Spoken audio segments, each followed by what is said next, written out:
ikot. Bakit, mami? Yan ha. Wow! Nakit na si Iya.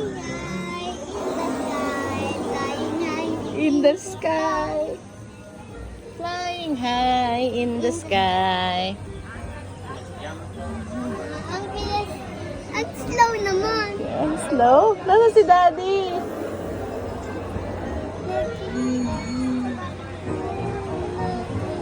Iya.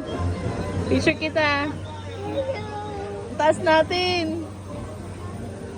Nakikita ko dito si Daddy. Kasi hindi makita ko si Daddy. Wala si Daddy. Nakita ko. Ang taas natin, Iya. Yung pumunta tayo sa casa ni Britsemo, Dapo.